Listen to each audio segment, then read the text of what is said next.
দেখুন আস্তে আস্তে তো প্রার্থী তালিকাও বেরোতে শুরু করে দিয়েছে। এই যে বিজেপি 144টি আসনে যে প্রার্থী তালিকা প্রকাশ করলো তাতে একাধিক চমক রয়েছে। ভবানীপুর, নন্দীগ্রামে দু জায়গায় শুভেন্দু অধিকারী, দিলীপ ঘোষ আবার খড়গপুর সদর থেকে প্রার্থী হচ্ছেন। এরকম বেশ কিছু চমক রয়েছে। শিলিগুড়িতে ফের লড়াইয়ে শঙ্কর ঘোষ, রাসবিহারীতে বিজেপি টিকিট দিয়েছে স্বপন দাশগুপ্তকে, আসানসোল দক্ষিণে অগ্নিমিত্রা পাল, পাণ্ডবেশ্বরে জিতেন্দ্র তিওয়ারি, শিউরিতে জগন্নাথ চট্টোপাধ্যায়, ময়ূরেশ্বরে দুধ কুমার মণ্ডল, শিবপুরে রুদ্রনীল ঘোষ আর বরানগরের সজল ঘোষ। আর সজল ঘোষ এই মুহূর্তে এক্সক্লুসিভ টিভি 9 বাংলার সঙ্গে রয়েছেন। সজল দা, সবার প্রথমে আপনাকে অভিনন্দন জানাবো। বরানগর যদিও আপনার চেনা জায়গা, কি মনে হচ্ছে 8,000-এর একটু কম, মানে 8,000-এর একটু বেশি ভোটে তৃণমূল জয়লাভ করেছিল উপনির্বাচনে, সেই হারাটা কি কাটবে এবারে? যদি কাটান, কোন স্ট্র্যাটেজিতে কাটাবে? কোন কিসে জিতে কাটাবো? কোন স্ট্র্যাটেজিতে কাটাবেন?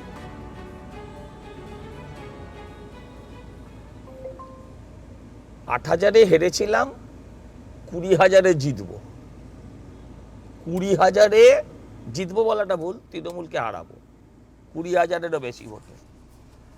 তা না হলে মনে করব যে জয় সম্পূর্ণ নয়।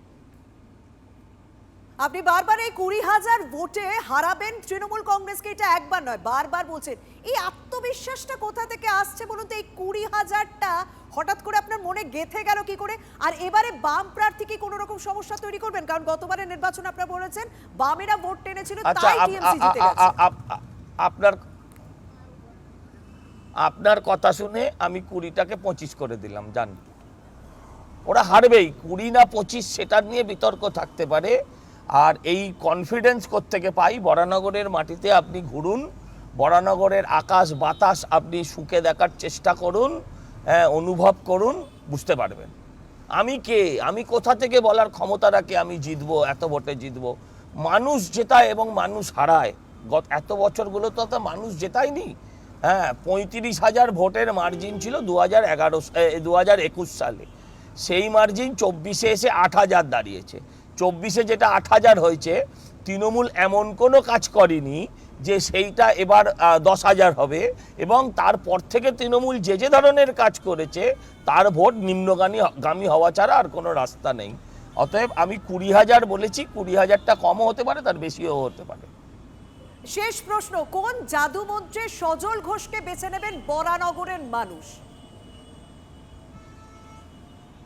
কোনো জাদুর কি লাগে? আবার কোনো জাদু লাগে না।